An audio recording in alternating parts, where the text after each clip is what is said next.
Hay algo que los mercados están haciendo ahora mismo que ya lo hicieron antes. Exactamente antes. Y la última vez que esto ocurrió fue entre 2005 y 2007, justo antes de que llegara el mayor colapso financiero de las últimas décadas. No estoy hablando de una coincidencia. Estoy hablando de un patrón que se repite con una precisión que pone los pelos de punta. Y si no lo estás viendo, es porque nadie te lo ha explicado con claridad. Eso cambia hoy. En 2008, millones de familias perdieron sus casas, sus ahorros y sus empleos. No porque fueran descuidadas, sino porque no vieron venir lo que estaba pasando delante de sus narices. Los que sí lo vieron, los que entendieron las señales, no solo protegieron lo suyo, sino que algunos multiplicaron su patrimonio en medio del caos. Hoy vas a entender exactamente qué está pasando, porque se parece tanto a aquel momento, y lo más importante, ¿qué puedes hacer tú para no quedarte expuesto cuando esto explote? Quédate hasta el final porque lo que voy a contarte en la última parte del vídeo es lo que más le cuesta entender a la gente, y también lo que más puede protegerte. Antes de 2008, había una sensación generalizada de que todo iba bien. Las bolsas subían. Los precios de las viviendas no paraban de crecer. Los bancos prestaban dinero a mansalva. Y los gobiernos hablaban de prosperidad y crecimiento. ¿Te suena? Debería. Porque en este momento, si enciendes cualquier telediario o lees cualquier titular económico, escuchas exactamente lo mismo. Mercados en máximos históricos. Precios que no bajan. Crédito fácil. Y una sensación de que quizás esta vez sí que puede durar para siempre. Pero hay un detalle que los grandes medios no te están contando. O no lo ven o no les interesa que lo veas. Y ese detalle es que debajo de esa superficie tan tranquila, las mismas grietas que abrieron el suelo en 2008 están apareciendo de nuevo. No en el mismo sitio exactamente. Pero con la misma lógica, el mismo mecanismo, y las mismas consecuencias potenciales. El primer patrón que quiero que veas es el endeudamiento. Antes de 2008, el problema era la deuda hipotecaria. Millones de personas tenían hipotecas que no podían pagar, y los bancos las habían empaquetado y vendido como si fueran activos seguros. Cuando empezaron a fallar, el sistema entero tembló. Hoy la deuda sigue siendo el problema central. Pero ha cambiado de cara. Ya no es solo hipotecaria. Ahora es deuda de tarjetas de crédito en niveles récord.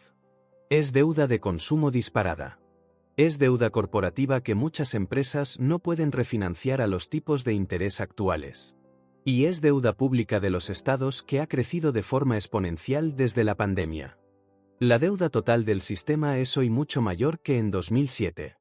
Y los tipos de interés, que son el coste de esa deuda, llevan más de 2 años en niveles que no se veían desde hace décadas. Cuando el coste de la deuda sube y el sistema está lleno de deudas, algo acaba cediendo. Siempre. La pregunta no es si va a pasar. La pregunta es cuándo y dónde empieza a romperse. El segundo patrón es la concentración del riesgo en lugares que nadie vigila. En 2008 fue en los productos hipotecarios que los bancos se habían vendido entre sí. Hoy ese riesgo concentrado está en los fondos de pensiones que han apostado por activos de riesgo para buscar rentabilidad, en los bancos regionales que acumularon bonos del Estado cuando los tipos estaban al cero y ahora valen mucho menos, y en toda una serie de productos financieros complejos que, de nuevo, muy poca gente entiende realmente. Ya vimos un primer aviso en 2023, cuando colapsaron Silicon Valley Bank y otros bancos en cuestión de días. Eso no fue un accidente aislado. Fue una señal. Hasta aquí hemos visto los patrones. La deuda disparada. El riesgo concentrado en lugares opacos. La curva de tipos invertida. El mercado inmobiliario paralizado. Las tensiones geopolíticas como factor adicional. Pero quizás te estás preguntando, ¿y qué hago yo con todo esto? ¿Qué significa para mi dinero, para mi familia, para mis decisiones del día a día? Esto es lo que más me importa explicarte. Porque hay dos tipos de personas cuando llega una crisis. Los que la padecen sin haberla visto venir. Y los que la esperaban, se habían preparado, y terminan saliendo mejor de lo que entraron. Y la diferencia entre esos dos grupos rara vez es el nivel de ingresos o el tamaño del patrimonio. La diferencia es la información y la actitud con la que se enfrentan a la incertidumbre. Lo primero que tienes que entender es que no se trata de predecir el día exacto en que algo va a explotar. Nadie puede hacer eso. Ni los mejores economistas del mundo. Lo que sí puedes hacer es posicionarte de forma que, pase lo que pase y cuando pase, tu situación sea lo más sólida posible. Y eso empieza por revisar tu nivel de deuda personal.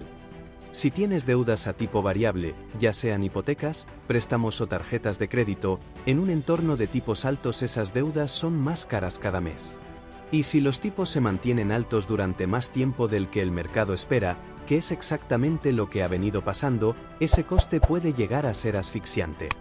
Reducir deuda a tipo variable no es una opción conservadora. Es una decisión inteligente cuando el coste de esa deuda sigue siendo elevado y la incertidumbre económica es alta. Lo segundo tiene que ver con la liquidez. En 2008, muchas personas se encontraron con que sus activos habían perdido valor justo cuando más necesitaban dinero en efectivo. Una casa que no podían vender porque el mercado se había parado. Acciones que habían caído un 40%. Y sin un colchón de liquidez para hacer frente a imprevistos, se vieron obligadas a tomar decisiones muy malas en el peor momento posible. Tener un fondo de emergencia equivalente a entre 3 y 6 meses de gastos, en una cuenta que puedas tocar rápido, no es dinero muerto. Es tu seguro contra el pánico.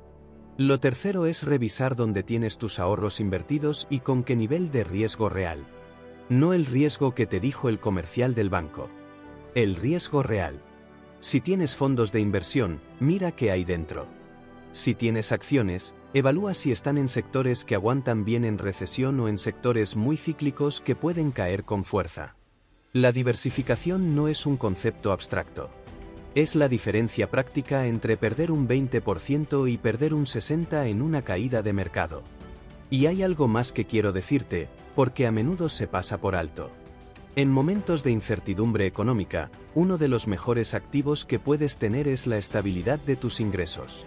Si tienes un empleo o un negocio, piensa en cómo de vulnerable es a una desaceleración económica. No para entrar en pánico, sino para identificar si hay algo que puedas reforzar ahora que el terreno está relativamente firme. Es mucho más fácil construir ingresos alternativos o mejorar tu posición profesional antes de que llegue la tormenta que intentar hacerlo en medio de ella. Cuando Silicon Valley Bank cayó en marzo de 2023, muchos analistas dijeron que era un caso excepcional. Un banco mal gestionado. Un problema puntual.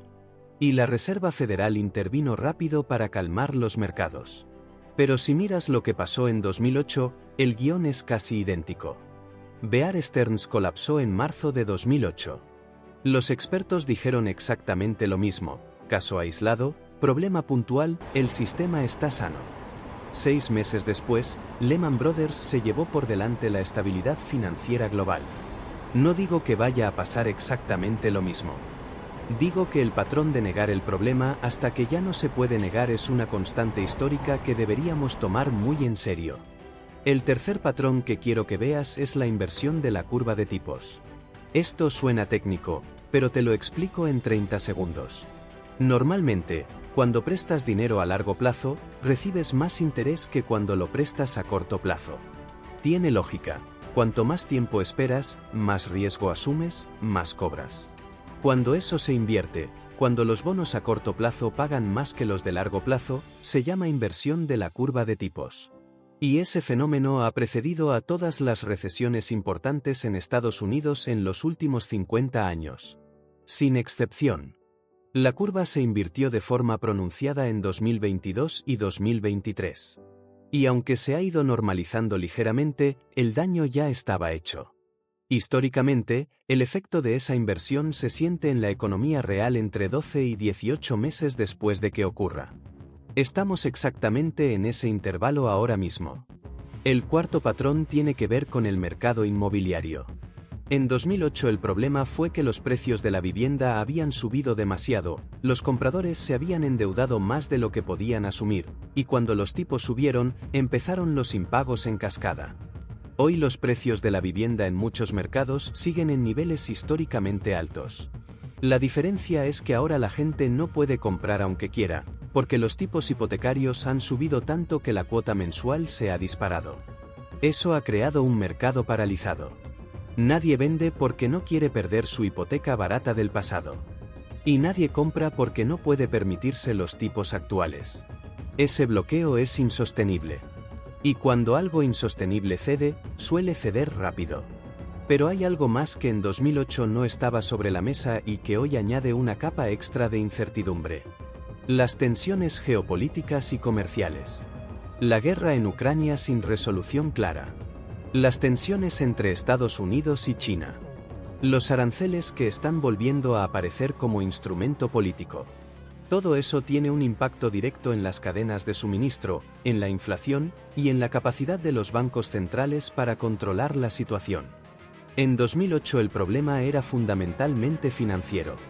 Hoy el problema financiero coexiste con un mundo geopolítico mucho más inestable. Eso no hace las cosas más fáciles. Todo lo contrario. Si estás viendo esto y todavía no te has suscrito al canal, este es el momento. Aquí no venimos a alarmarnos sin motivo. Venimos a entender lo que pasa de verdad para poder tomar decisiones inteligentes.